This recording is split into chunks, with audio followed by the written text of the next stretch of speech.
The rain came down in relentless sheets over Portland that night, turning every street into a shimmering river of reflections and neon, as Ava Collins hurried across the parking lot of the 24-hour market, clutching the thin jacket around her shoulders while trying to ignore the sting of cold drops soaking through the sleeves. She had finished another late shift rearranging shelves that never stayed neat long enough, and her hands still carried the faint smell of cardboard and detergent. But what bothered her more was the small truth she could not escape when she opened her wallet inside the staff room earlier and counted exactly $5 remaining. That last bill was supposed to be for a loaf of bread that her younger sister Lily loved, the soft kind with honey wheat that felt like a small comfort in a life that did not offer many. Ava tucked the bill safely into her pocket as she stepped toward the dimly lit bus stop, but stopped short when she noticed someone huddled under the flickering street lamp. A man sat on the cold metal bench, his clothes soaked through and clinging to him like a second skin while his hair dripped water onto the pavement. His hands trembled as he held an empty wallet open, staring at the inside as if hoping something might magically appear. His phone lay beside him, black screen dead. A group of teenagers nearby recorded him on their phones and laughed loudly, shouting comments that cut through the rain. "Bro cannot even afford a bus ticket," one of them said, shaking the phone at his friends. "Look at him, sitting there like a lost stray," another chimed in.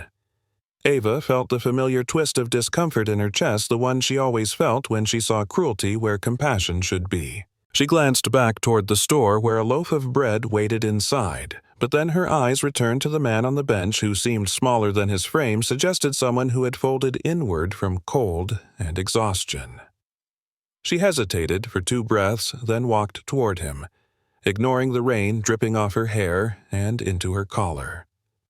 The teenagers paused their mockery long enough to stare at her with amused confusion, as if curious why anyone would approach a broken stranger in a storm. Ava stopped in front of the man and crouched slightly to meet his eyes. "Are you all right, sir?" she asked, her voice steady, though her stomach knotted at the idea of parting with her last piece of security.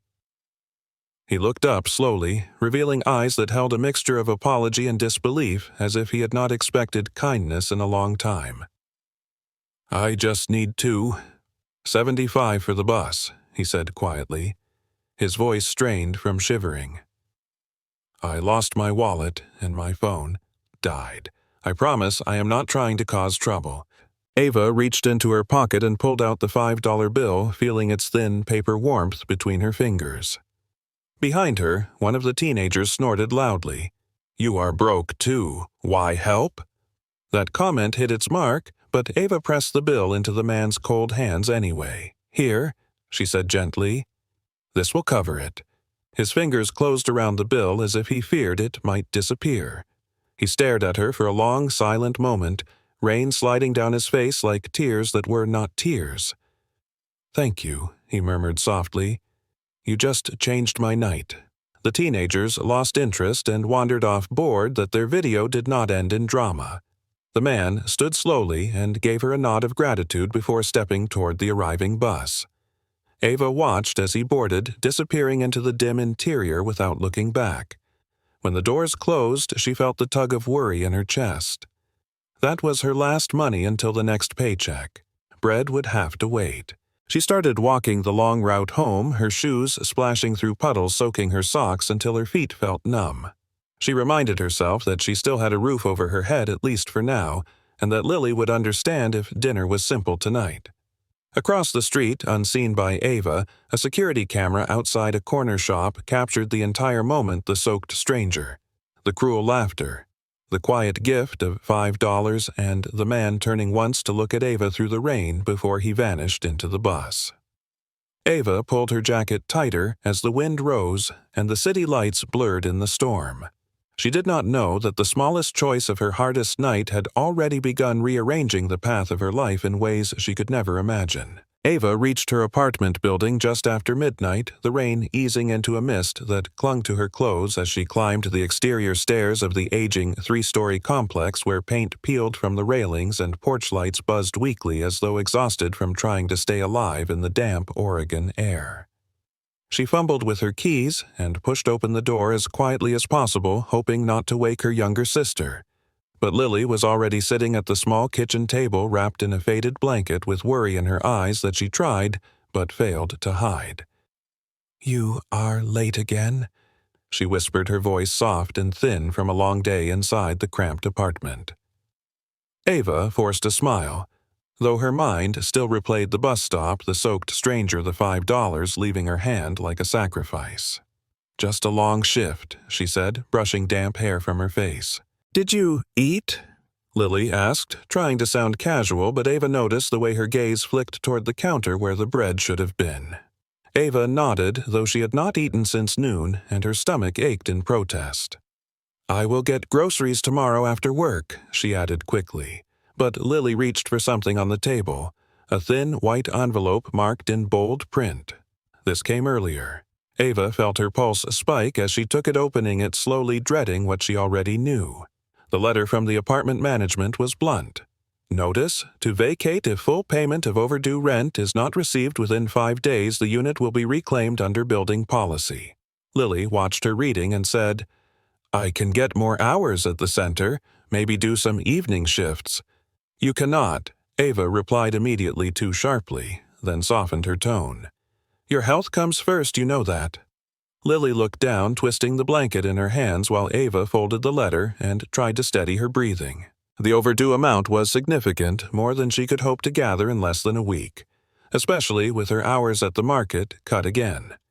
She could not tell Lily that Brenda, the new manager, had posted the shift schedule that morning with another reduction for Ava, and a warning scribbled beside her name about tardiness even though she had never been late. Ava pushed the letter aside and forced another smile. "We will figure it out. We always do," but even she did not believe the words. While Lily settled back into her room, Ava walked to the small window and stared out at the streetlights streaking gold across the wet pavement. She imagined the soaked man from earlier stepping off the bus somewhere warmer, maybe with someone waiting for him, unlike her and Lily, who only had each other. Her own reflection in the window showed tired eyes, dark circles, and hair frizzed from the storm, but beneath that she saw determination born from years of scraping by. She could survive one more crisis. She had survived worse. The next morning she trudged through gray drizzle toward the market, where automatic doors slid open with a tired sigh. Brenda was already inside, clipboard in hand, lips pursed as though the entire store carried a personal offense. Before Ava could even set down her bag, Brenda called across the aisle, "Ava, Collins, in my office." The tone alone was enough to draw glances from customers and employees. Ava followed slowly, bracing herself. Inside the tiny office, Brenda tapped her pen against the desk. "I have reviewed your performance," she began in a rehearsed voice, "and I am disappointed. You left your station last night without permission." Ava blinked, confused. "I was helping a customer who needed assistance," Brenda huffed. "It is not your role to wander around the store playing hero. If you want to keep your position, you need to follow instructions." Ava swallowed hard. The humiliation stung especially because 2 employees lingered outside the office pretending to restock shelves while clearly listening. When she stepped out, Brenda announced loudly for everyone to hear, "Kindness will not pay your rent, Ava." The words hit like a slap, making Ava's cheeks flush. She lowered her gaze and returned to her station, silently stacking cereal boxes while trying to ignore the giggles from teenagers nearby. Every hour dragged like a weight. At lunch, she checked her bank balance and saw numbers that tightened her stomach. She calculated $12 in checking and nothing pending until next week. Buying bread tonight was impossible. She sighed and headed back to the aisle, planning to ask for extra shifts, though she already knew Brenda would refuse. As she turned the corner, she ran into Jason, the stockroom clerk, and Brenda's boyfriend, who leaned against a shelf with a smug smirk. "Heard the boss lady gave you another warning," he said. "Maybe try staying in your lane. People like you do not belong near people like him." Ava stiffened, feeling anger flare, but she bit back a response for the sake of her job. Jason chuckled and walked away, leaving her standing alone in the fluorescent aisle, surrounded by the hum of refrigerators and the muted chatter of customers. She felt the weight of the eviction notice, the empty wallet, the cutting words from her coworkers all stacking on top of her, but she refused to let herself crumble. She finished her shift, hands numb from cold tasks, and made her way home through the drizzle again with no bread, but carrying the stubborn hope that tomorrow might be kinder.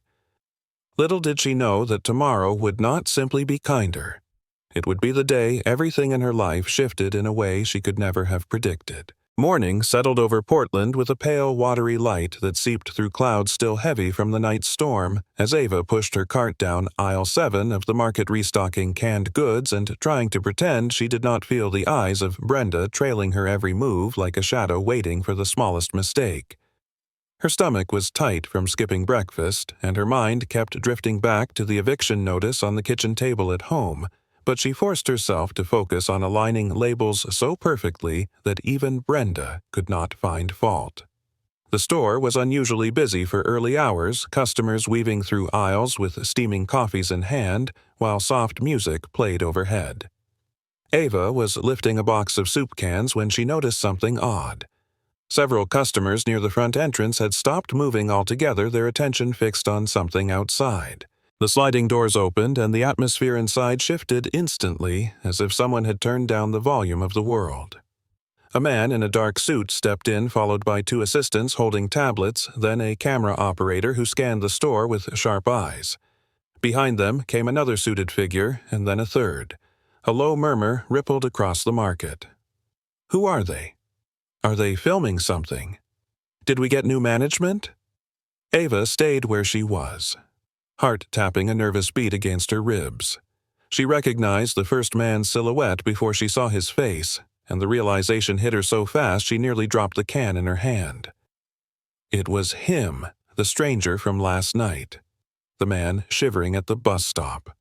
Wallet, empty, phone, dead the man she had given her last $5. But this was not the same soaked, exhausted stranger she remembered. This man stood tall, shoulders-squared presence commanding the room, the way only people accustomed to authority ever could. His hair, now neatly styled, caught hints of morning light, his coat looked tailored and immaculate, and there was nothing fragile or lost about him. He looked like someone important. Very important. Whispers followed him down the aisle as he scanned the store with an expression that was calm, yet searching. Brenda nearly sprinted across the floor, wearing a smile so forced it looked painful. "Good morning, sir. Welcome to Evergreen Market," she chirped, putting herself directly in his path. "My name is Brenda, store manager. If you need anything at all, I will personally take care of you." The man barely glanced at her, his eyes focused on something beyond her shoulder. "Actually, I am looking for someone," he said, voice smooth but certain. Something in his tone made several employees freeze mid-step. Ava's pulse hammered harder. She did not want attention, not from strangers, not from people like Brenda, not from anyone. She stepped back deeper into the aisle, hoping he would not see her, but the man's gaze swept across the shelves like a precise, slow search until his eyes locked onto hers. For a heartbeat, they just stared at each other, the noise of the store fading into a quiet she felt down to her bones. Then he spoke. "I am looking for the woman who helped me last night." The words were loud enough for several customers to turn. Brenda's smile cracked. The employees behind her whispered furiously. Someone nudged a coworker. That girl Ava from canned goods. Brenda's face drained of color. "You must be mistaken, sir," she said quickly, stepping in front of him, blocking his line of sight. "I assure you, none of my employees would have been out that late. She is probably confusing her with someone else." The man turned to Brenda with a calmness that cut like ice. "I am not confusing anything." He looked back at Ava, and though she wanted to shrink into the shelves, she found herself frozen in place. "Could you come here for a moment?" he asked, gently but firmly directed at Ava.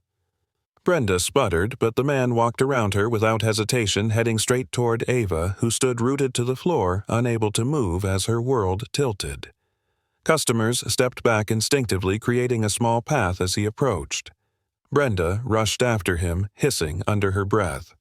"Sir, please let me explain our policies," but he ignored her entirely. When he reached Ava, he offered a small, polite nod. "Good morning," he said, as if they were old acquaintances meeting by chance. "I did not properly thank you last night." Ava felt heat rise to her face while every pair of eyes in the store glued themselves to the two of them. She struggled to find her voice. It was nothing she managed, though her hands trembled slightly. "I just helped because anyone would have." His lips curved in a small, knowing smile. "Not anyone." He glanced briefly at the camera operator shadowing him as if remembering they were being filmed. Brenda stepped forward again, voice sharp with panic. "Sir, if you would like to make a donation or discuss a partnership for our store, we can schedule a meeting in my office. But please do not feel obliged to interact with staff on duty." The man's expression hardened and he straightened to his full height. "My name is Ethan Cole," he said clearly enough that the entire front half of the market heard. People gasped. Ethan Cole of Cole Energy Tech, the clean energy startup appearing in every local news channel for cutting-edge innovations, the youngest CEO in the region, known for sudden, unannounced visits to field locations. Even Brenda's jaw dropped. Ethan continued.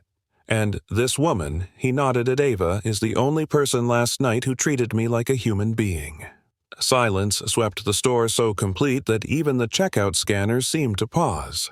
Ethan held out a simple business card, its silver lettering catching the fluorescent lights.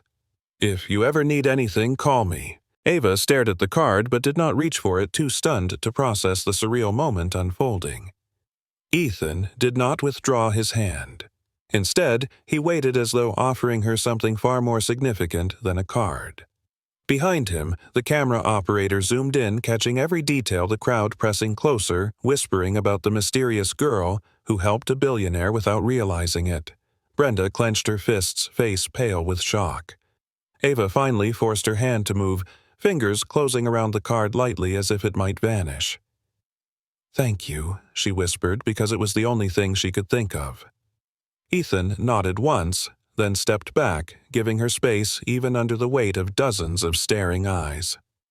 "I will be in touch," he said softly before turning away. As he left with his team following behind, every customer and employee watched in stunned silence, including Ava, who stood motionless at the end of aisle 7, realizing that her quiet life built on almost nothing had just collided with a world she never imagined would even notice her. For several long seconds after Ethan Cole disappeared down the aisle, Ava remained frozen, gripping the business card so tightly the edges pressed into her palm while her thoughts spun like loose paper in a storm. The store had fallen into a hush so unnatural for a weekday morning that even the air felt heavier.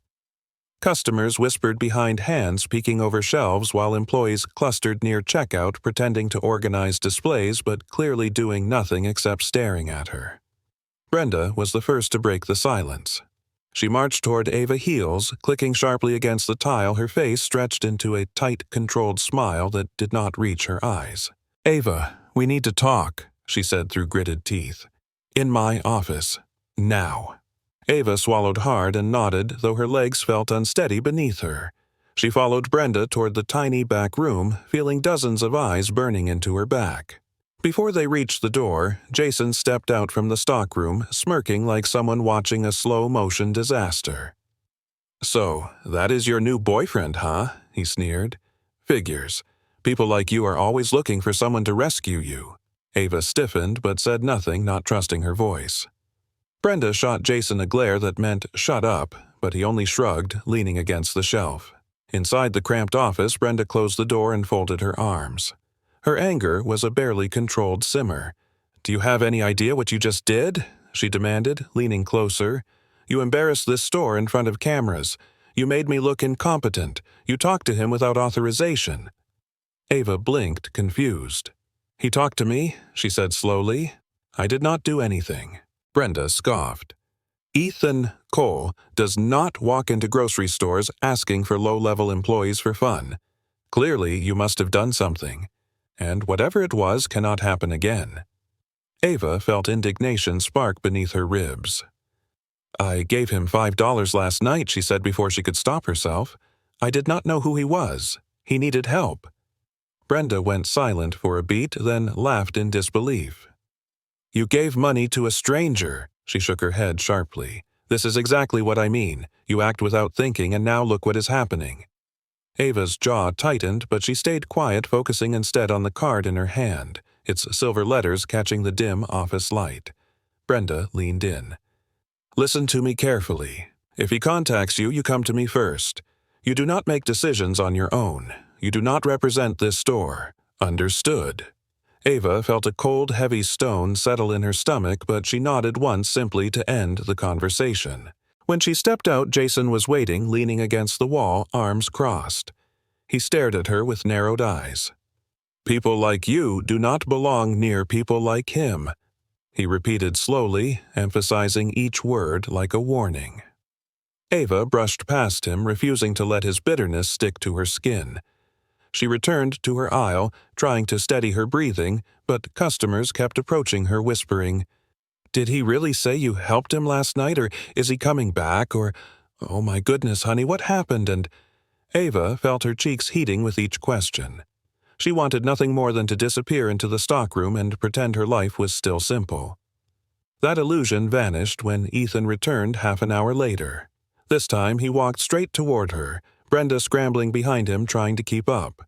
Ethan stopped in front of Ava, offering a polite, reassuring smile. "I realize I did not properly introduce myself," he said gently, as though speaking only to her despite the ring of curious onlookers forming behind him.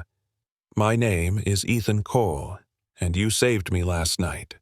The words echoed through the market, hitting with the weight of truth and pride and something else, something unexpected that tightened Ava's chest. She opened her mouth, but nothing came out. Ethan continued as though sensing she needed space. "I had just come from an emergency meeting," he explained, voice calm but earnest. "The company is dealing with a potential hostile takeover, and in the chaos I lost my wallet and my phone died. I was stranded in the rain for almost an hour. People walked by, some even laughed. You did not." Ava shifted uncomfortably under the intensity of his sincerity. "Anyone would have helped," she replied quietly. Ethan shook his head. "That is not true. Most people did not," and paused, letting the weight of that sink in. "But you did without hesitation, and that meant more than you know." Brenda suddenly inserted herself between them, her smile brittle.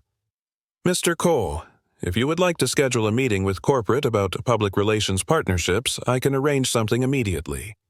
Ethan did not even glance at her.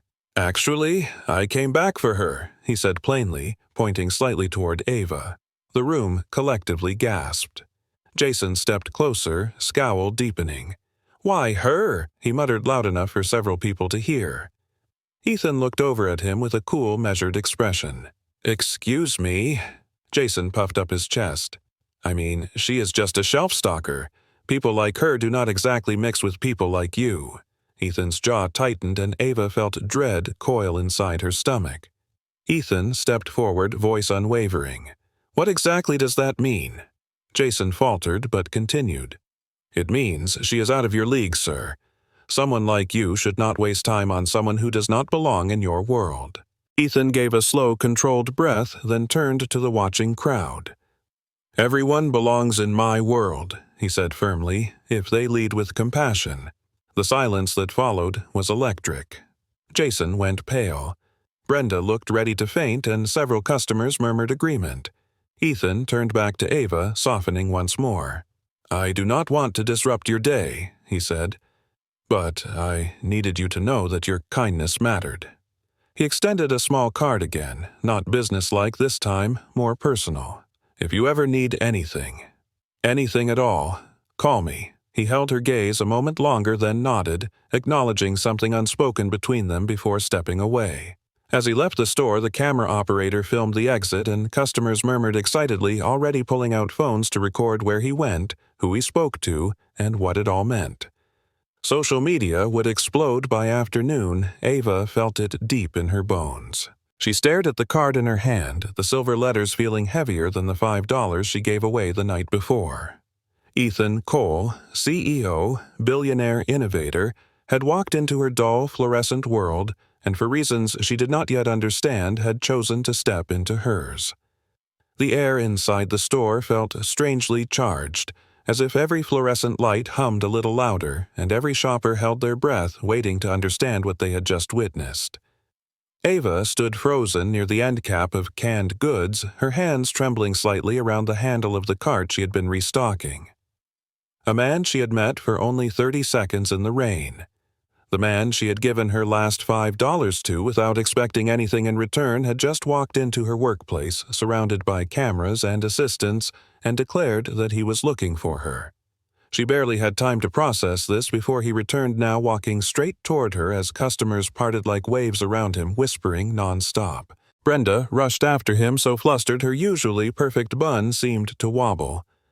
Ethan slowed when he reached her, and for a moment the noise of the store seemed to fade, like someone had turned down the volume of the world. His voice was warm, steady, and more human than she expected from someone whose presence filled the room like a force of nature. "I did not introduce myself properly this morning," he said, his gaze gentle but focused entirely on her. "My name is Ethan Cole, and you saved me last night." The sentence landed heavily inside Ava, almost knocking the breath out of her. She shook her head instinctively. "I did not save anyone," she whispered. "You just needed a little help. That is all." Ethan looked at her with a mixture of disbelief and appreciation. "It was not a little help," he said quietly. "I was stranded for 40 minutes. No wallet, no phone, no one wanting to stop. And then you did." He paused long enough for Ava to feel the sincerity, the weight of truth in his words. "You helped me when I had nothing to offer in return." Brenda suddenly stepped between them, smiling too brightly. "Mr. Cole, welcome to our store. If you would like to speak with our corporate office, I can schedule an immediate call or arrange a private meeting room," she said, trying desperately to redirect his attention. Ethan did not bother to look at her. "Actually, I am here for Ava," he said firmly. That single sentence rippled across the store like a shockwave. One customer gasped loudly. Another pulled out her phone, whispering into the camera. "This is insane. He came for her." Jason, who had been watching from behind a rack of potato chips, scoffed loudly and stepped forward. "Seriously," he said, pointing toward Ava. She is a shelf stalker, man. Why would you need someone like her?" Ethan turned toward Jason, slowly, brows slightly knit. "Someone like her? What does that mean?" Jason lifted his chin, puffed up by the attention. "Come on, man. You are a billionaire CEO. She is just some broke girl in a grocery store. People like her do not belong in your world." Ava felt her stomach drop, humiliation burning her insides, but she stayed still, hoping the floor would swallow her. Ethan, however, seemed to grow taller, his expression sharpening with a calm intensity that silenced everyone around them. "The only thing that separates our worlds," Ethan said softly, "is how we choose to treat people. And yesterday she chose kindness when no one else did." Jason paled, but tried one more jab. "She probably just wanted attention or money." Ethan cut him off with a single look. "She did not ask for anything, not even my name. That is what made her stand out." Brenda jumped in again, her voice tight with panic. "Mr. Cole, if she violated store policy, we assure you we will handle it. We pride ourselves on maintaining professionalism here." Ethan finally turned to Brenda. "She was the only person last night who acted like a human being," he said. "If that violates your policy, perhaps you should consider changing it." Customers murmured agreement, some nodding, others filming openly. Brenda's face reddened an uncomfortable shade of purple as she stepped back. Ethan returned his focus to Ava, once more softening instantly. "I know this is overwhelming," he said, "but I came back because gratitude should be shown, not just felt." He gently reached into his pocket and offered her a card, its surface cool metallic catching the overhead light. "This is my direct line. If you ever need anything, help, advice, a reference, anything, call me." Ava stared at the card, hesitating. "I do not want to be a burden," she whispered, voice cracking slightly. Ethan's expression softened as if the idea itself pained him. "You are not a burden," he said. "People like you remind people like me why our companies exist in the first place." She looked up, meeting his eyes for a brief second, and in that moment she saw something unexpected. Not pity, but respect, recognition, and maybe even a flicker of something deeper, something that unsettled and warmed her all at once.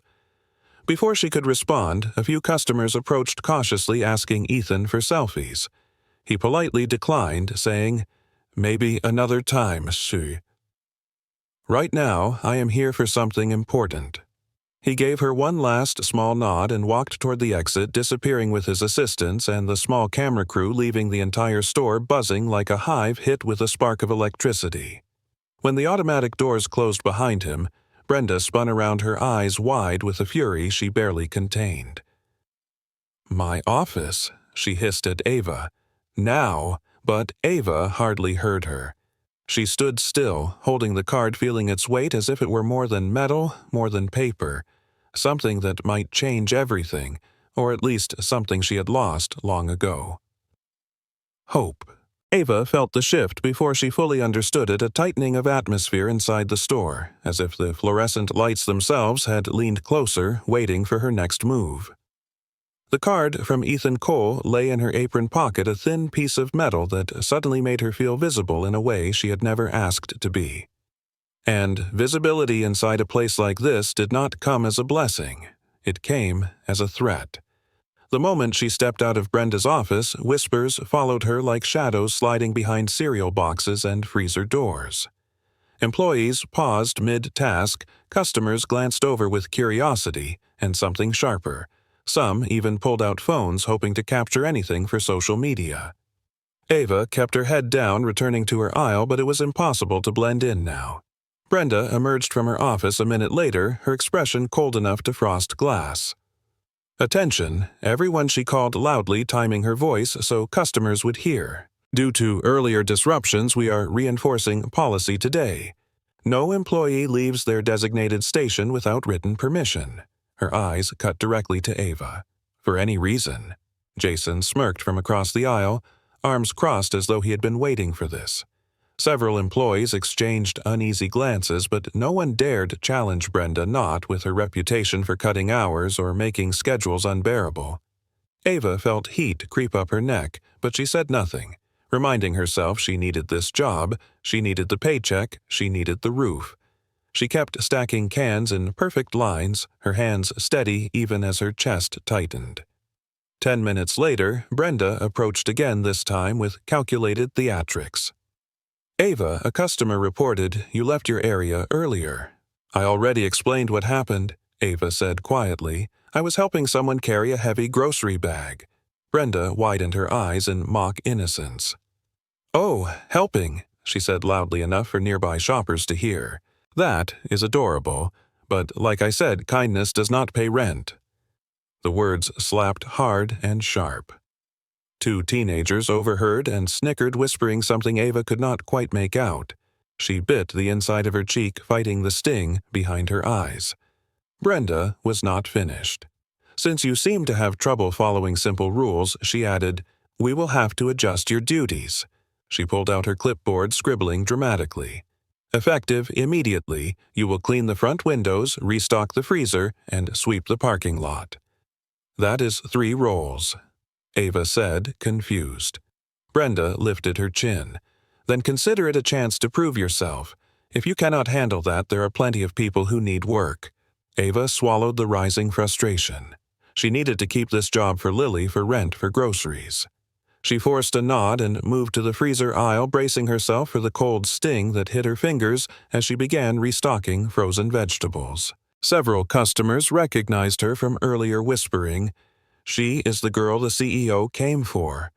Or, why would he visit her?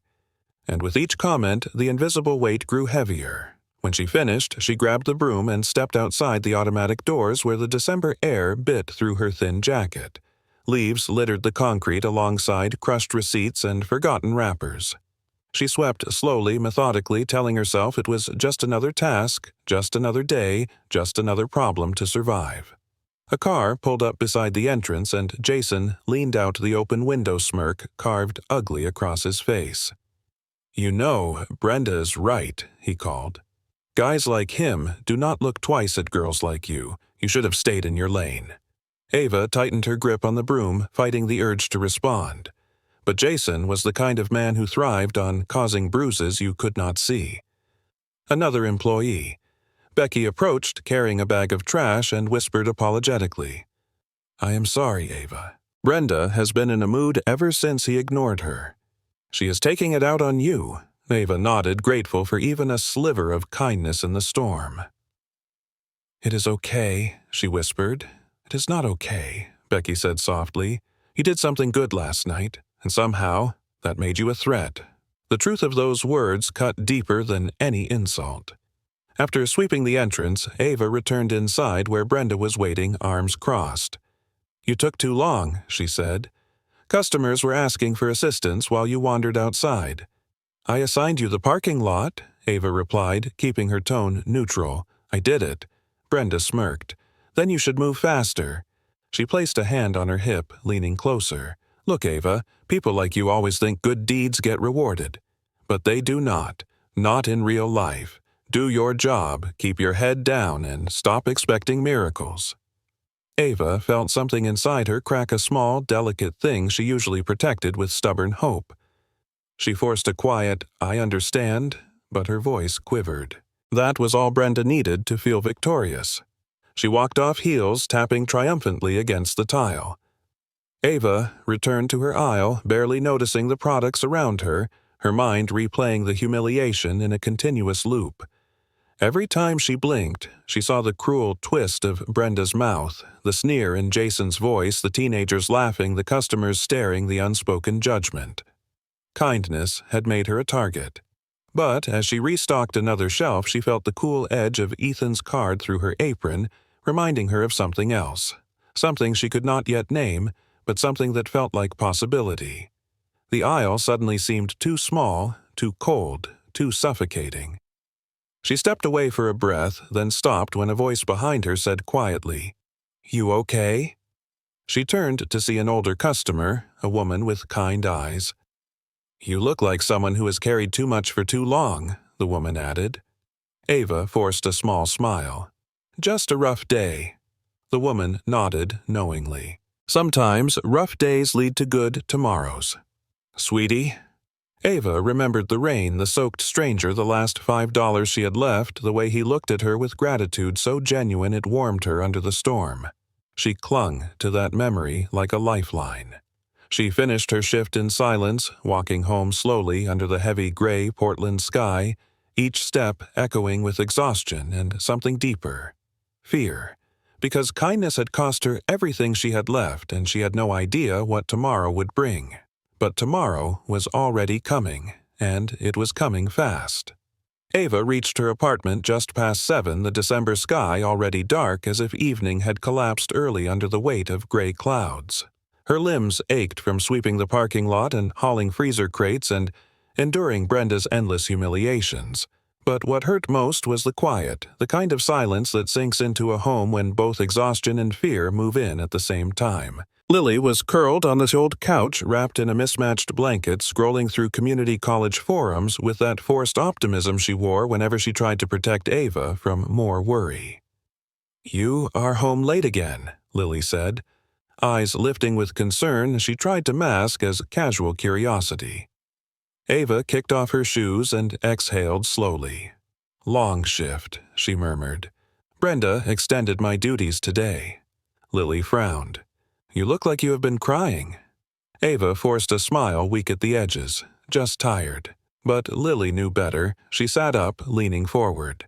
"Did something happen at the store?" Ava hesitated because she hated adding weight onto her sister's already fragile shoulders, but the burden in her chest felt too heavy to carry alone. "Something happened," she admitted. "A man came in today, the man from last night." Lily's eyes widened. "The one you gave the $5 to Ava," nodded, sinking onto the arm of the couch. "He came in with cameras and assistants. Turns out he is not just some random guy. He is Ethan Cole." Lily's jaw dropped. "The Ethan Cole?" Ava rubbed her forehead. "Apparently." Lily stared at her stunned, then slowly grinned. "Ava. That is huge. That is insane. Why was he there?" Ava shook her head, still overwhelmed.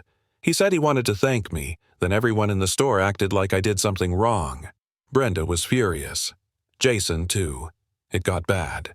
Lily's expression fell. I am so sorry. Ava felt the pressure finally brim over. We might get evicted in 5 days, she whispered, voice trembling. The notice came this morning. Lily's face drained of color. What?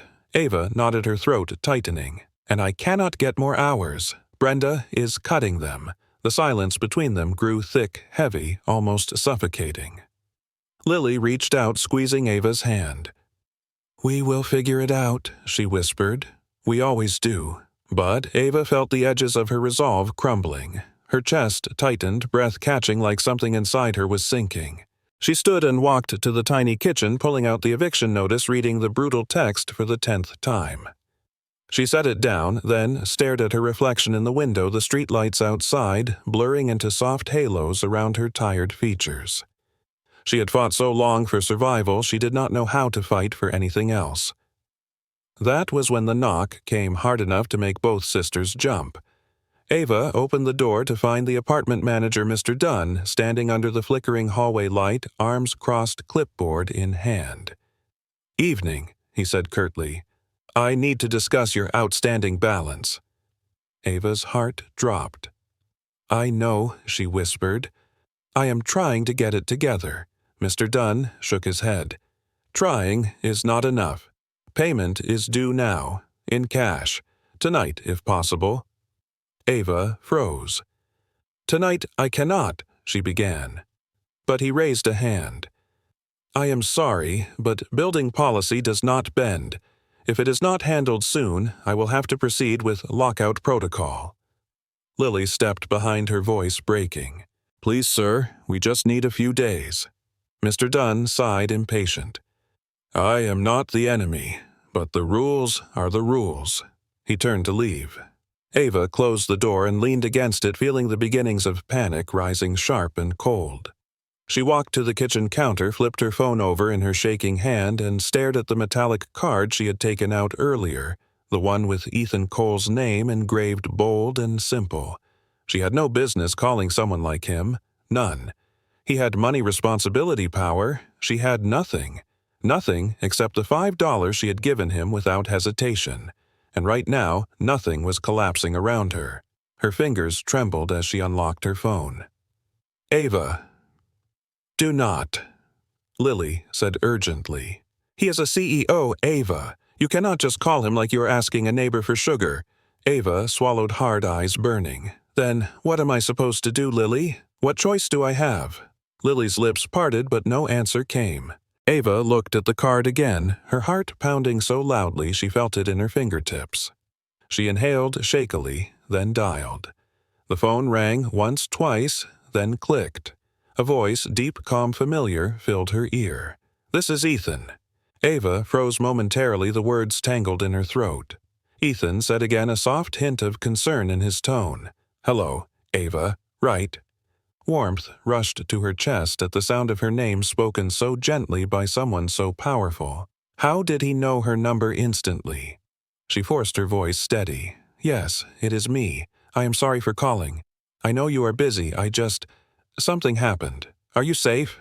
He asked immediately, the question sharp with worry. Yes, she whispered. I mean, not exactly. My apartment manager came tonight. We owe rent.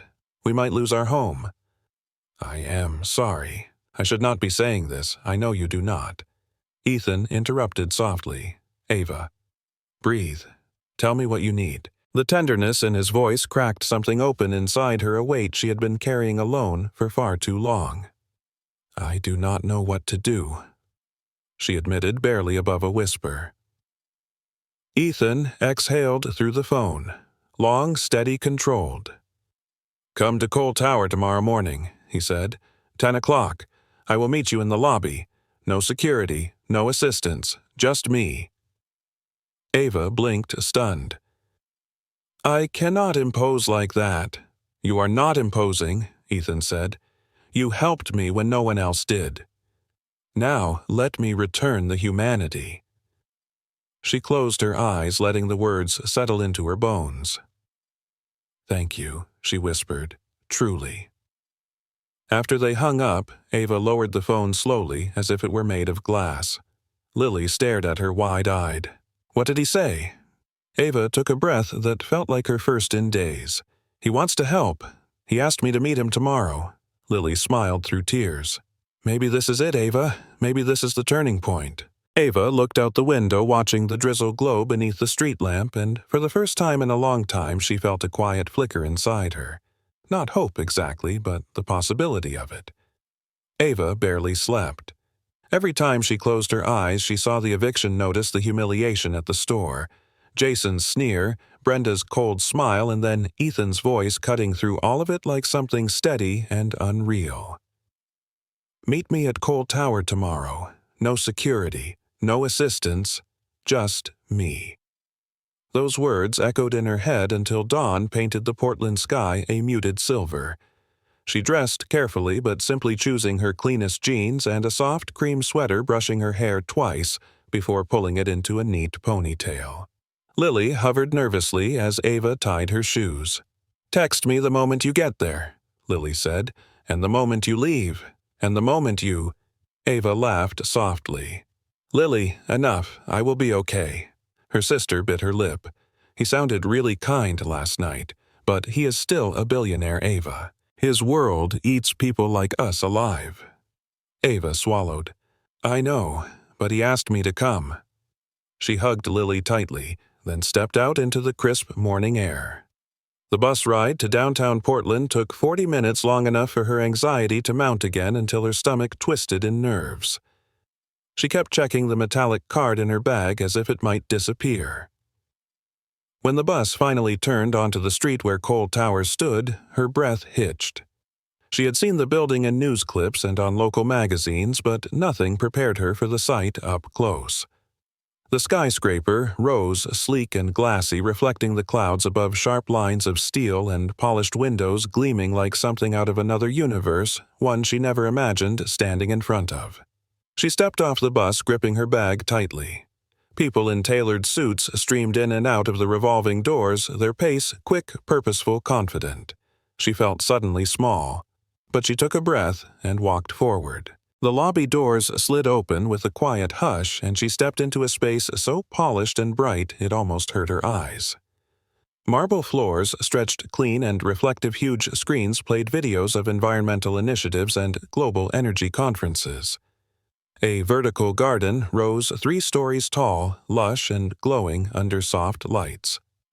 She stood still, overwhelmed, until a firm voice snapped her back. "Excuse me, miss." She turned.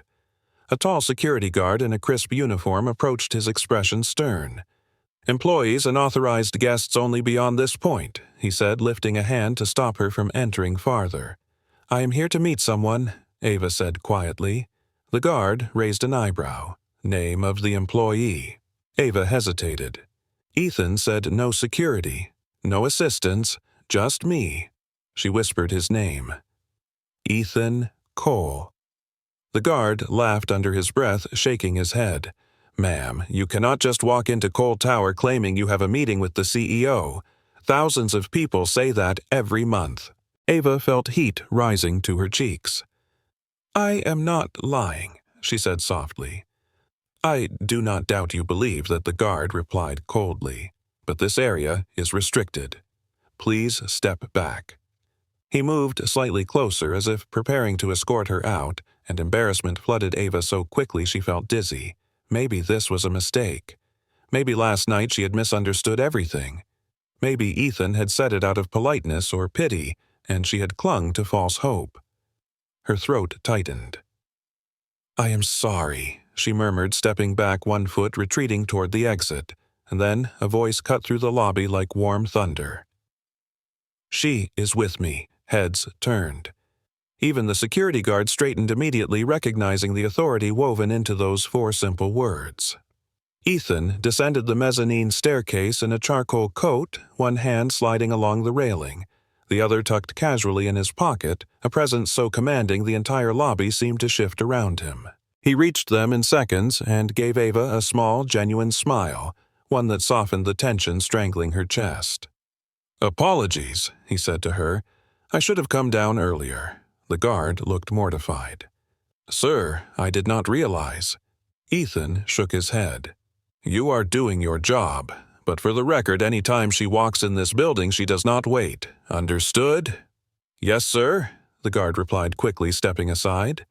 Ethan gestured gently. "Come on, Ava." She followed him past the security gate, aware of dozens of eyes on them, executives pausing mid-stride, interns whispering, assistants staring as if witnessing something extraordinary. Ethan slowed to match her pace. "I hope the bus ride was okay," he said lightly. She nodded, though her nerves had not yet settled. "I almost left," she confessed. "The guard thought I was making it up." "You did not tell him about our call," Ethan replied. "That is respect, not fear. Most people in my world do not understand the difference." They reached the private elevator at the back of the lobby. Ethan pressed a keycard, and the doors opened with a soft chime. Once inside, he selected the rooftop level. Ava blinked. "The roof?" Ethan smiled. "There is something I want you to see." The elevator began its ascent, smooth and silent. Tive glanced at him, unsure if she should speak, but he beat her to it. "You looked scared in the lobby," he said gently. "You do not need to be. I invited you, and I am glad you came." Her chest warmed at the simple honesty in his voice. When the elevator doors opened, a soft gust of fresh air greeted them. She stepped onto the rooftop garden, a secluded oasis lined with cedar paths and clusters of pines and silver grasses swaying in the cool wind. From here, Portland stretched endlessly, bridges, rivers, and mountains washed in morning light. Ava stared awestruck. "It is beautiful," she whispered. Ethan watched her, not the view. "This is where I come when I need to remember why I built this company," he said. "Not for money, not for power, for moments like last night, for humanity." Ava looked down at her hands. "I do not want charity, Ethan. I do not want to become a story you tell in interviews." Ethan's voice softened. "I am not offering charity, Ava. I am offering opportunity, because someone like you should be seen." Her breath caught. She did not know what he meant yet, or what doors he planned to open, but standing here above the city beside him, she realized one thing clearly. Her life was already changing, and there was no going back. Ava followed Ethan across the rooftop garden, still unsure if she was dreaming or accidentally stepped into someone else's life. The cold breeze carried the scent of pine and city fog, while the entire skyline stretched before them wide and shimmering. Ethan motioned toward a bench near the railing, a quiet spot tucked behind tall grasses. "Sit with me for a moment," he said. She obeyed cautiously, hands folded in her lap, trying not to stare at him too long. He seemed different up here, calmer, almost vulnerable, as if the sky itself softened the sharp edges of power he carried downstairs. "I did not bring you here to overwhelm you," Ethan began. "I brought you because I believe in transparency.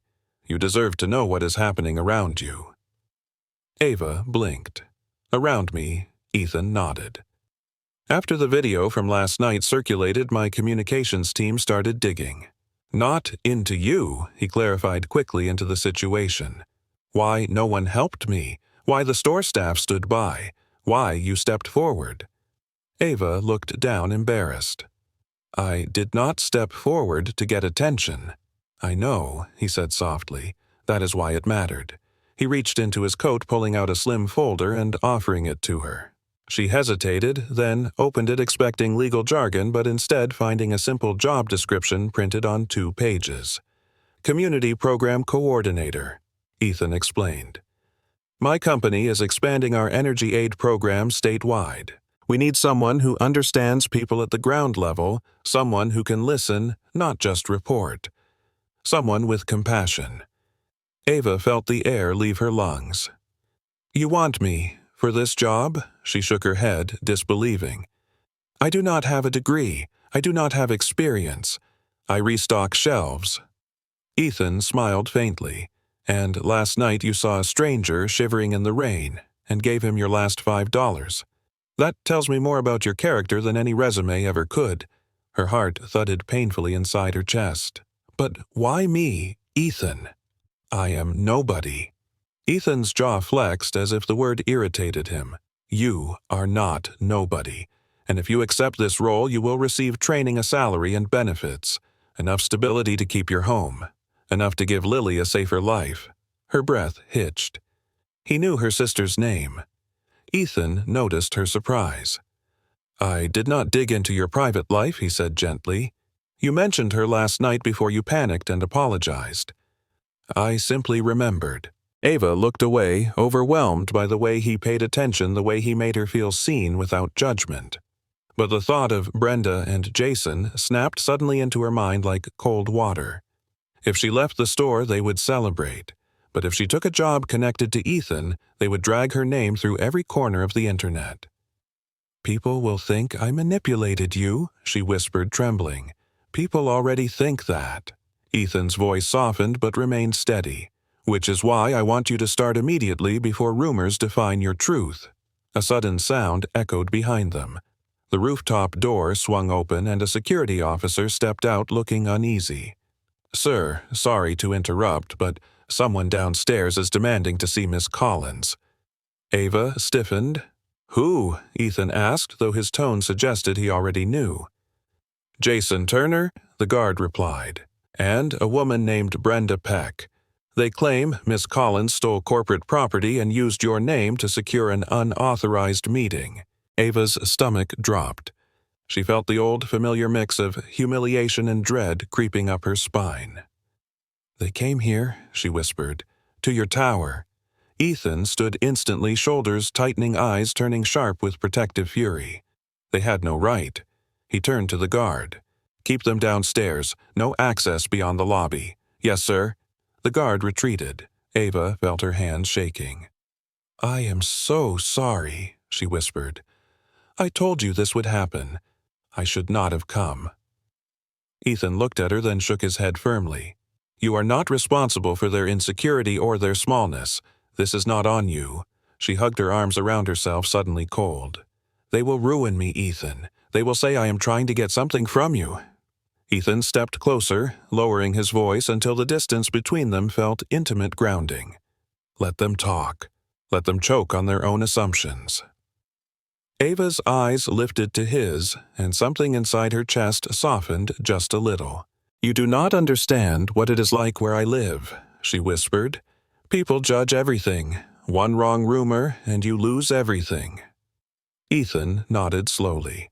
Then let me give you something they cannot take.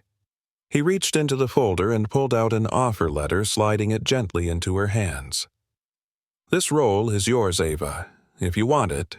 A career, a salary that will pull you out of survival mode, a chance to stand with me, not behind me. She stared at the paper tears threatening her vision. Why are you doing this? Ethan. Ethan inhaled deeply as if choosing honesty over convenience. Because last night reminded me of who I was before success buried me under meetings and headlines. Because you looked at me and saw a human, not a headline. And because kindness is rare, when it finds you, you protect it. Her breath caught a tremble running through her. Before she could respond, the rooftop door flew open again. This time, 2 assistants rushed out breathless. Sir, the videos from the store have gone viral, one said. It is everywhere. Twitter, TikTok, national blogs. Headlines are calling her the girl who saved the billionaire. And there are rumors Jason and Brenda are planning a live stream at the tower entrance accusing Ava of manipulation. Ethan's eyes darkened dangerously. Get them removed from company property now, and call legal. No one harasses my guests. Ava's heart hammered against her ribs. This is too much. I do not belong in your world. Ethan's voice softened again, anchoring her. You walked into my world the moment you handed me that $5, and you belong here more than people who wear suits pretending to lead. She felt the tears spill, finally quiet but uncontrollable. Ethan stepped closer, not touching her, but offering something steadier than a hand. Choice. Take the job, Ava. Let me open a door for you that has been closed your whole life. Her fingers tightened around the offer letter. For the first time, the thought crossed her mind not in fear, but in possibility. Maybe this job was not a gift. Maybe it was the beginning of a life she had never allowed herself to imagine. Ava held the offer letter with trembling hands as the rooftop wind pressed gently against her sweater, whispering through the pines on the terrace. She tried to focus on the words in front of her, the promise of a salary, the training, the possibility of finally having stability, but her mind kept replaying one horrifying truth. Jason and Brenda were downstairs in Ethan's building, ready to destroy her publicly. Ethan sensed her spiraling. "We should head inside," he said, voice steady, as though trying to anchor her. "I want you to meet a few team members and see the real workspace, not the lobby chaos." Ava nodded weakly, following him to the rooftop elevator. But as soon as the doors opened on the 15th floor, the tension hit her like a wall. Employees clustered in small groups, whispering urgently. Screens flashed headlines. TikTok videos played on mute in loops. Ethan Cole searches for mystery woman. Girl who helped billionaire goes viral. Who is Ava Collins? Everyone looked up as Ethan stepped out. Conversations halted, phones lowered. Then all eyes shifted to the young woman beside him. Ava felt the weight immediately heavy, like judgment pressing into her skin. Ethan ignored the looks and guided her to a glass conference room. A few executives inside straightened quickly, adjusting papers and closing laptop screens. Before Ethan could introduce her, his assistant, Nora, rushed in, pale and breathless. "Sir, we have a situation." Ethan's jaw flexed. "Define situation." Nora angled her tablet, revealing an email chain marked urgent. Someone hacked into the Energy Aid Program portal this morning and altered performance data. The reports now show financial mismanagement and oversight failures.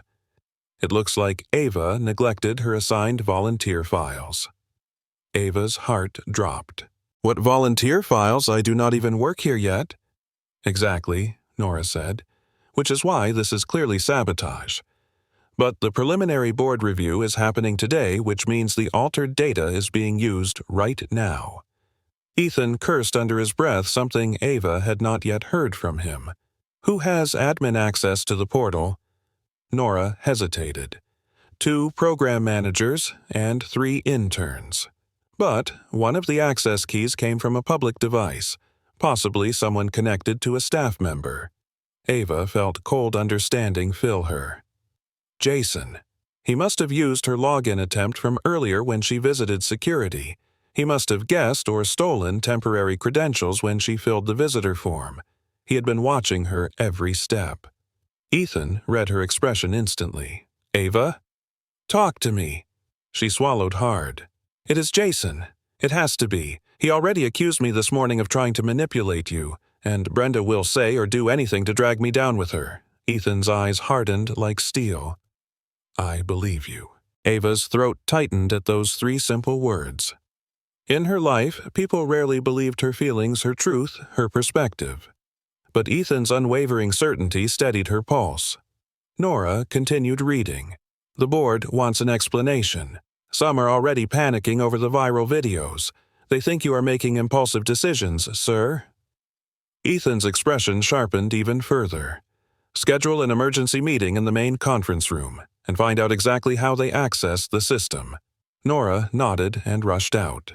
Ethan turned back to Ava. "This will be stressful. People will be harsh. Do you want to stay or wait in my office?" Ava's instinct was to hide, to shrink, to disappear. That was what she had always done when the world turned cruel. But something in Ethan's gaze, something steady and demanding of her strength, pushed her forward. "I will stay," she whispered. Ethan gave a small, approving nod. "Then stay beside me." They walked together toward the main conference room, and the moment they entered, chaos erupted. Board members raised voices, analysts pointed at screens, executives whispered accusations half-formed yet heavy with suspicion. Ethan lifted a hand. Silence. The room quieted instantly. He nodded to Nora, who connected her tablet to the large screen. The falsified data appeared, showing inconsistent numbers, manipulated forecasts, and missing budget lines, all under Ava's name. A few committee members glared at her. Someone whispered under their breath, "Unbelievable." Ethan stepped forward. These reports were tampered with by an external party with malicious intent.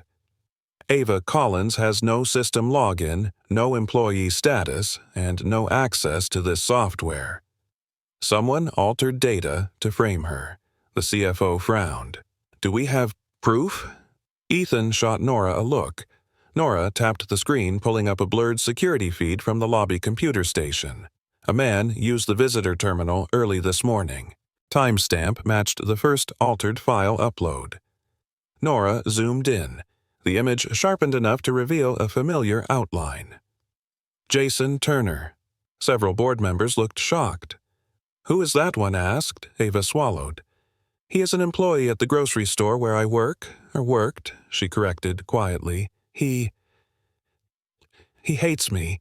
He thinks Ethan only came because of—" She gestured helplessly at herself. Ethan finished for her. "Because of classism, because some small-minded people cannot believe kindness exists without motive." Ava lowered her gaze firmly, blinking back tears. One board member scoffed. "So, an angry supermarket clerk sabotaged our internal system." Ethan's eyes snapped toward him. "Yes. And you should be more concerned about how he accessed your data than how a grocery store employee became the villain in your imagination." The room went silent. Nora interrupted. "Sir, security just detained Turner and Peck at the entrance. They attempted to live stream from inside the building, claiming Miss Collins is exploiting her connection with you." Ava's heart dropped again. Ethan's voice turned ice cold. "Have them removed, permanently banned from the property, and send them a cease and desist." Ava felt her breath catch as the weight of everything, her life, her reputation, her fear, crushed down at once. Her knees trembled slightly. Ethan noticed instantly, stepping closer without touching but grounding her with his presence. "I know this is overwhelming," he murmured, "but listen to me. You are not at fault. You are not weak. You did not cause this. They did." She inhaled shakily. "I just wanted to help someone last night, and now everything is on fire." Ethan's voice softened. "Sometimes kindness exposes ugliness. Sometimes it brings truth to the surface. Sometimes it starts wars. But you did nothing wrong." The meeting wrapped with orders for an immediate investigation and a complete reversal of the falsified data. When the room finally cleared, Ethan and Ava remained standing side by side, the storm briefly settling. She whispered, "I think my life is falling apart, Ethan." He looked at her with something quiet and earnest. "Or falling into place." The office floor was nearly empty by the time Ethan finished handling the last of the crisis calls. Most employees had gone home hours ago, leaving only the hum of ventilation and the glow of dimmed evening lights stretching across polished floors. Outside the glass walls, Portland shimmered under a thin layer of mist, the city quieting into night. Ava stood near the window, arms wrapped around herself, watching headlights drift like slow fireflies below. The exhaustion in her body was deep, bone deep, like she had carried the weight of the entire day inside her ribs. She heard Ethan approach before he spoke, footsteps unhurried, softer than usual. "You should eat something," he said gently. "You have not eaten since morning." Ava shook her head. "I am not hungry." He stepped beside her close enough that she could feel the warmth from his suit jacket. "Ava," he murmured, using her name like it mattered. "You have been thrown into a storm you did not ask for, and you stood through all of it. That counts for something." She let out a trembling breath. "People think I did something wrong. They think I wanted attention, that I am using you." Ethan's jaw flexed with anger he had tried to conceal all afternoon. People assume the worst because it is easier than admitting they were wrong, or that a stranger's kindness humbles them. Ava turned to him slowly. "I am scared. I do not know what tomorrow looks like. Everything feels unsafe." Ethan met her gaze, holding it with an intensity that steadied her pulse. "Then, stay here a little longer," he said. "Work with me tonight. Let me show you the program. Let me show you why I want you on this team." She hesitated, then nodded. So they sat side by side at a long conference table lit only by a desk lamp Ethan had pulled over. He opened documents, spreadsheets, handwritten notes, graphs. But instead of speaking like a CEO, he spoke like a person revealing the pieces of a dream. "My mom used to heat our house with wood she gathered from construction sites," Ethan said quietly. "Winters were rough. My father left when I was 12. We survived on neighbors and warm meals from churches." He tapped a map showing low-income energy zones. "This program matters to me because I grew up needing it. I built coal energy tech so families like mine would not freeze or drown in bills." Ava watched him. Not the documents, her heart softening with every word. She had only seen Ethan through headlines and viral clips and the impossible shine of his entrance at the store. But here in the lamplight he looked human, unguarded, layered with stories he did not share with many people. She found herself telling him things she had kept locked away, too. "My mother got sick when I was 16, she whispered. "We could not afford the treatments, so I left school to work full-time. Lily was still a kid. I promised her I would keep us together no matter what." Ethan listened, not interrupting, not judging. When she finished, he said softly, "You have been carrying a world on your shoulders alone. Let someone help you." Her eyes stung. "I cannot be someone's burden, Ethan." His expression shifted, something raw flickering across it. "You are not a burden, Ava. You are the reason this company remembers its purpose." The air changed between them, quiet but charged, like something delicate had been placed on the table between their hearts. Ava looked down at their hands resting on the table only inches apart. The closeness felt dangerous but comforting, too. Ethan leaned back slightly as if forcing himself to maintain a respectful distance, but his voice stayed soft. "You do not have to pretend to be strong all the time. Not with me." She swallowed hard. "I do not know how not to pretend." "Then we can be ourselves for one night," he said. "No roles, no fear, no expectations. Just two tired people trying to make sense of a day that felt impossible." Ava exhaled a shaky breath. "Yes, I would like that." They worked for hours, side by side, reviewing project lists, calling community organizers, checking numbers, correcting the files Jason had sabotaged. At some point, Ava's head drooped forward and she rubbed her eyes, the exhaustion threatening to pull her under. Ethan noticed instantly. "Ava, take a break." She shook her head, stubborn, even in fatigue. "I need to finish this. I need to prove I deserve the job." Ethan reached out, stopping her hand before she reopened the folder. His touch was light, tentative, almost questioning. Ava froze, breath catching as warmth traveled up her arm. His voice dropped lower, almost a whisper. "You already proved it. You proved it last night in the rain. You proved it this morning when you walked into a building that tried to reject you. You proved it today when the whole world turned on you and you still stood tall." Ava's eyes lifted slowly, meeting his. They were too close. Close enough that she could see the faint gold flecks in his irises, feel the quiet pulse of his breath, see the tiredness beneath his carefully controlled expression. Something unspoken passed between them. Something fragile and dangerous and irresistible. Ethan moved his hand back gently, not breaking the moment but respecting it. "I do not want you to think I expect anything," he murmured. "I just want you to feel safe." The room felt warmer, suddenly lit by more than the desk lamp. Ava swallowed. "I do feel safe with you." A silence wrapped around them, soft like a blanket. Ethan broke it with a small, tired laugh. "I think this is the first time in weeks I have actually been able to breathe." "Me too," she whispered. They could have stayed like that forever, suspended in quiet, unguarded truth, but the clock on the wall ticked softly, reminding them the night was slipping away. Ethan stood stretching a little. "It is almost 2 a.m. Let me drive you home." Ava shook her head. "I can take the bus." "It is late," Ethan replied firmly but gently, "and you have had enough unsafe moments for one lifetime." She hesitated, then nodded, trusting him more than she trusted her own exhaustion. As they rode down the elevator in silence, Ava felt something shift inside her. Something subtle, yet irreversible. They had stopped pretending, and whatever waited next was no longer just kindness or gratitude or coincidence. It was a connection neither of them planned for, but both of them felt. The next morning arrived far too quickly. Ava had slept barely 3 hours after Ethan drove her home, insisting she text him once she was safely inside.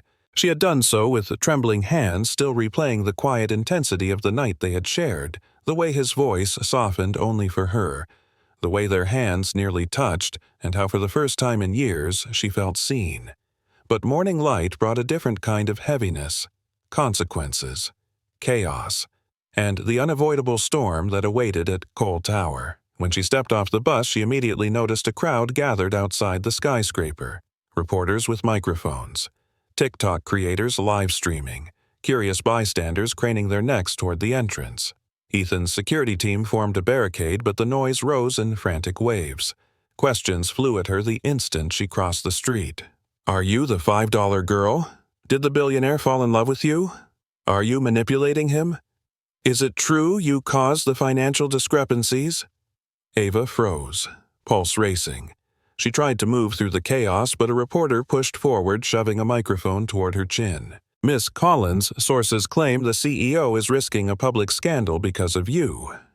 What do you say to accusations that you emotionally exploited him? Her breath stuttered painfully. Before she could answer, a familiar voice cut through the noise like a blade. Step back. Now. Ethan strode from the entrance, surrounded by security, but every barrier fell away when his gaze locked onto Ava. His expression softened, instantly shifting from CEO fury to quiet protectiveness. You should not have had to walk through that, he said as he reached her. Come on. She followed him into the building, grateful for the calm of the lobby, but her chest still trembled from the barrage outside. When the elevator doors closed, Ethan spoke low voice, steady. The board insists on a full public briefing to clear the program's name. They want numbers, proof, transparency. He looked at her carefully. And they asked that you join. Ava blinked in shock. Ethan nodded. They want the woman at the center of the viral storm to address the truth directly. But only if you are willing, you are not obligated. Ava inhaled slowly, fighting the instinct to back away from attention. But something in her had shifted last night, something that remembered strength she had forgotten she had. I will do it, she whispered. Ethan's eyes softened with pride. Then, let's show them the truth. The press conference was already set in the grand auditorium, a massive room with tiered seating and blinding lights. Rows of cameras faced the stage reporters, filling every chair. Ethan stepped forward first to an eruption of flashes and murmurs. He raised a hand, calling for silence. Yesterday, misinformation spread across the internet involving my company and an innocent woman. Today, we correct it. He gestured for Nora, who displayed a large screen behind them. Security footage played showing Jason altering the data logs, then attempting to blame Ava publicly. Gasps rippled through the crowd. Nora switched to the corrected financial records showing the true integrity of the energy aid program. Ethan continued firmly. There was no mismanagement, no exploitation, no misconduct, only malicious sabotage by an individual who has already been detained. A reporter shouted, but why was he targeting her? Ethan didn't hesitate. Because she offered kindness to someone he believed was beneath her, and some people cannot stand to see compassion rewarded. The crowd murmured louder. Then Ethan did something no one expected. He turned toward Ava, extending a hand, inviting her to stand beside him. Every camera focused on her instantly, her heart pounding so hard she feared her voice would crack. But when she stepped forward and felt Ethan's presence just inches away, grounding her, the panic receded enough for her to speak. I am not special, she began, voice trembling at first. I am not wealthy. I am not powerful. I stock shelves at a grocery store. Her voice strengthened. But last night I saw a man in the rain who looked cold and alone and lost. I did not know he was a CEO. I did not know cameras would capture it. I did not know the world would judge me for it. She paused, meeting the eyes of the room. I only knew he needed help, and that was enough. Silence fell. Every microphone leaned forward. Every reporter froze. Ava swallowed and continued. Kindness should not make you a target.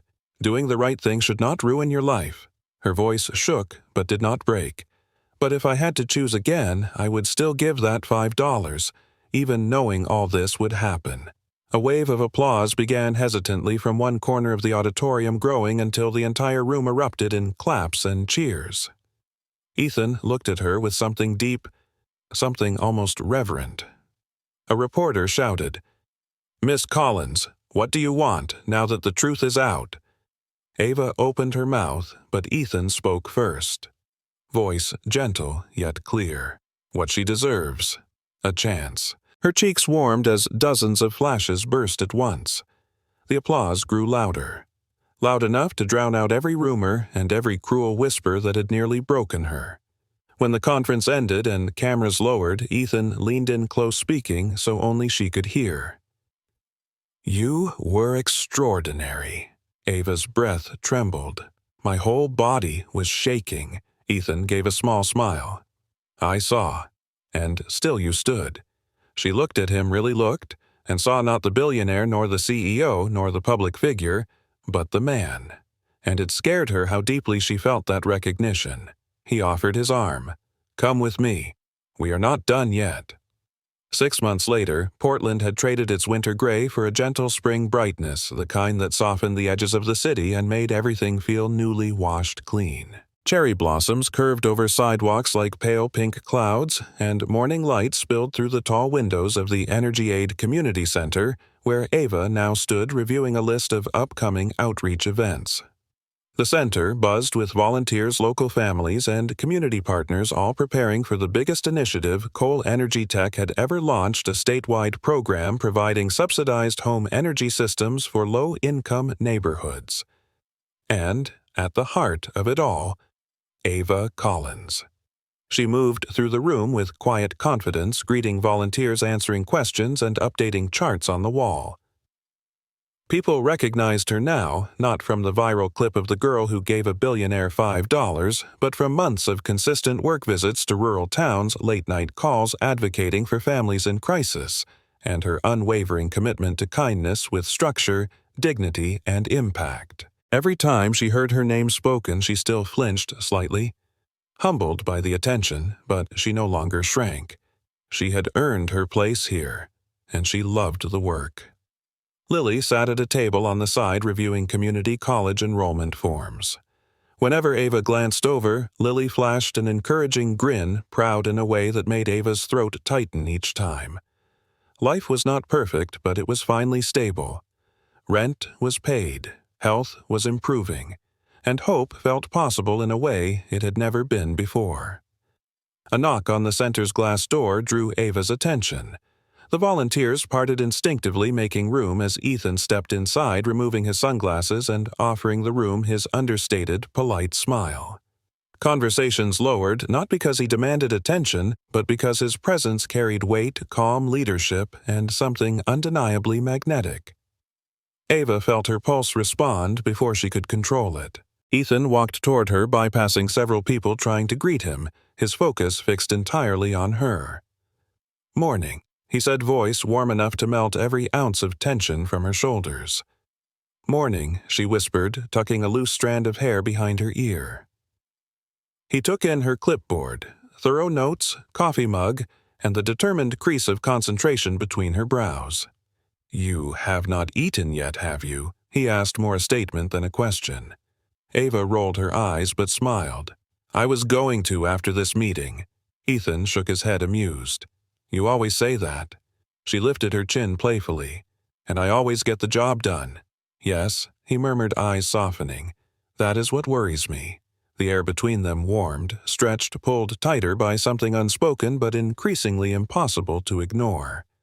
6 months of working side by side, traveling to community conferences, reviewing budgets until midnight, talking about childhoods, dreams, failures, healing. They had built something steady, something rooted in respect, caution, and a slow burn connection that neither dared rush. But it was there, threaded between their conversations, their silences, their glances that lingered slightly too long. Ethan cleared his throat, breaking the moment. "I came because there is someone here to see you, someone who wanted to thank you personally." Ava frowned confused until Ethan stepped aside and revealed an elderly woman with silver hair and a cane. Ava gasped, recognizing her instantly. The woman from the bus stop the night everything began. The one who watched from the bench as Ava handed the stranger her last $5. The woman smiled warmly. "I saw you on the news, dear. I have been wanting to come for months." Ava hurried to take the woman's hands gently. "I never forgot you. You were the only one who looked like you cared." The elderly woman laughed softly. "Oh, honey, I cared plenty. My hips just do not let me move fast anymore. But I saw your kindness that night. I saw what it cost you, and I saw what it gave him." Her gaze drifted to Ethan, who dipped his head respectfully. The woman squeezed Ava's hands. It mattered. "Do not forget that." Ava felt tears prick her eyes, grateful, overwhelmed. "Thank you," she whispered. After the woman left, Ava turned to Ethan, who watched her with pride so open it almost felt intimate. She exhaled a shaky laugh. "I still cannot believe any of this is real." Ethan's voice lowered. "I can. You built this. You earned this." Ava looked away, heart pounding. "I could not have done it alone." "Maybe not," he said softly. "But you were the spark." She felt the truth of that settle deep inside her. A volunteer called her name, pulling her briefly into a discussion about upcoming installations. She resolved an issue swiftly and returned to Ethan, who leaned against the wall, hands in his pockets, watching her with quiet admiration. "Everything okay?" she asked. "Yes. Actually, no. Not quite." Ethan straightened fully, and for the first time she saw nervousness flicker across his usually composed expression. "Can you walk with me?" A flutter of uncertainty hit her stomach. "Where to someplace familiar," he said. "You will see." They stepped outside into the breezy spring morning, walking side by side down the sidewalk, passing food carts and coffee stands until they reached a familiar intersection. Ava slowed. "You are not taking me to—" Ethan gave a small smile. The bus stop. The exact spot where Ava had handed him her last $5 on that cold, unforgettable night. The bench still creaked the same way when a breeze brushed it. The street lamps still flickered erratically, and the world looked unchanged, but Ava felt entirely different. Ethan walked toward the shelter, then turned facing her. Ava swallowed, nerves flaring. "Why are we here?" Ethan reached inside his coat and pulled out a small wooden frame. He held it gently for a moment, then offered it to her. She accepted it with trembling hands. Inside the frame, pressed behind the glass, was the same $5 bill she had given him months ago, worn edges water-stained from the rain that night. Ava covered her mouth, tears blurring her vision. Ethan spoke softly. "This was never about money. This was the moment I realized there was still real goodness in the world. And it came from you." Her heart thudded painfully, emotions swirling too fast to name. Ethan took a slow breath as if steadying himself. "Ava, I have been careful. Too careful, maybe. I did not want you to feel pressured. I did not want to blur lines. I did not want to take advantage of a moment that changed both our lives." Ava's throat tightened. Ethan stepped closer, voice low, steady but vulnerable.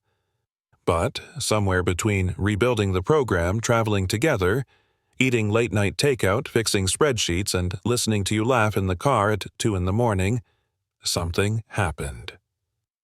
Something I cannot ignore anymore. Her breath caught. Ethan continued, his eyes unwavering. "I do not want to stand beside you only as your boss or your partner in this work. I want to stand beside you in your life, if that is something you want too." Ava felt her world tilt not in fear this time, but in the staggering rush of truth. She had known. She had felt it growing in the spaces between their days, in the looks he tried to hide in the late-night conversations that stretched long after the work ended. She lowered her gaze, tears shimmering. Ethan, if I say yes, everything changes. People will talk. They already do. I know, he said, and I'm ready for that. Are you? Ava inhaled deeply. She thought of Lily, safe, hopeful, planning her classes. She thought of the eviction notice that once threatened everything. She thought of Brenda Jason, the reporters, the humiliation. And then she thought of Ethan in the rain, the boy he once was, the man he had become, the steady warmth he offered her without forcing, without rushing, without expecting. Yes, she whispered before she lost her courage. Ethan's breath left him quietly as if he had been holding it for months.